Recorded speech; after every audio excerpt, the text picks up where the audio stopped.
You know the fight. It is the one that happens for the 50th time, playing out exactly the same way in your living room. One person feels a sudden distance and desperately pushes to talk, to fix it, to close the gap. The other person hits a wall of overwhelm and goes completely blank, shutting down or walking away. This dynamic almost always happens between two specific types of people, the highly anxious and the highly avoidant. They find each other with striking mathematical frequency. We have a cultural habit of taking this intense, immediate magnetic pull and labeling it romantic chemistry or fate. We tell ourselves that the sparks we feel early on mean we found our match. But the research tells a different story. You aren't stuck in this loop because you happen to have a broken picker or because you keep choosing the wrong partner. You are caught in a self-reinforcing biological circuit dictated by ancient survival mechanisms. This is why the standard therapeutic advice to just communicate better fails in the heat of the moment. You cannot talk your way out of this pattern because 2/3 of the human brain does not process language, logic, or reason. The Triune brain model maps 3 layers. The reptilian stem automates survival. The limbic middle is the emotional center. The outer neocortex houses logic, but it cannot control emotional attachments. That jurisdiction belongs entirely to the limbic core. If you look at reptiles, they operate purely from that ancient, cold baseline. A Komodo dragon lays its eggs and simply walks away. It lacks the neurological hardware to care for its young or feel separation distress. But mammals cannot walk away. The capacity to care, to play, to feel distress when a caregiver leaves, these are distinctly mammalian innovations. The biological reality of love lives squarely in the limbic brain. Because of this anatomical fact, love cannot be commanded. You can use your logical neocortex to articulate exactly what you want from a relationship, but you cannot use it to negotiate your way out of a physiological trigger.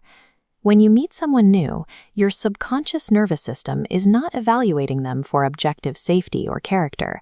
It is rapidly scanning them for data that matches its childhood baseline of familiarity. Let's look at the anxious nervous system, what we call the seeker. If a child grows up with inconsistent connection, present one moment and unavailable the next, the nervous system adapts by turning up its sensitivity dial. It becomes hypervigilant. It calibrates its baseline to expect unpredictability. Contrast that with the avoidant nervous system, the bunker. If a child's emotional needs are regularly met with dismissal or distance, the nervous system adapts by turning down the signal. It prioritizes extreme independence and suppresses the awareness of wanting closeness entirely. Put them in a room together, and the mechanics lock perfectly into place. The seeker recognizes the bunker's pulling away as a highly familiar puzzle it knows how to solve by trying harder. Meanwhile, the bunker recognizes the seeker's open emotionality as something legible, something it knows how to manage by maintaining a safe distance. Neither person gets what they actually need, but both are getting exactly what their bodies expect.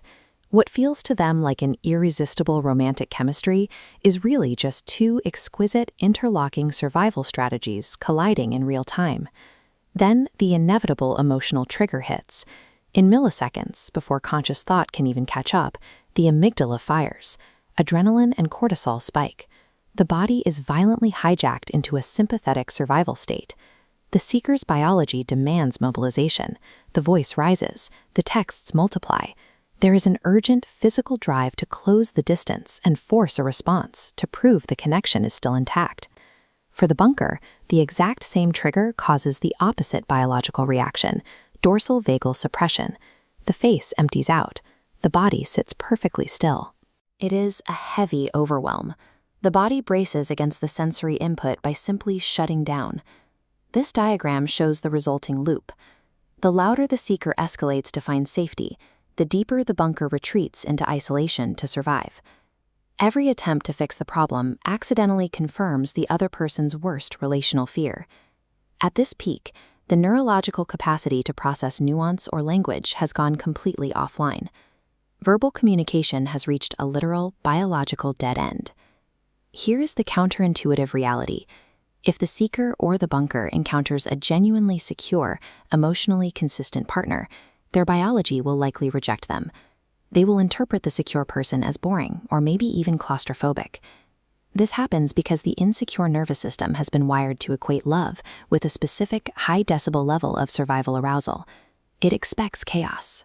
Without the familiar tension of the chase, or the familiar relief of the retreat, the brain is starved of the adrenaline it associates with romance. It fails to recognize quiet safety as chemistry. But your biology is not a life sentence. Neuroscience shows us a specific mechanism called limbic revision, a neuroplastic process where the brain literally rewrites its own broken relationship algorithms. You cannot achieve limbic revision through intellectual insight.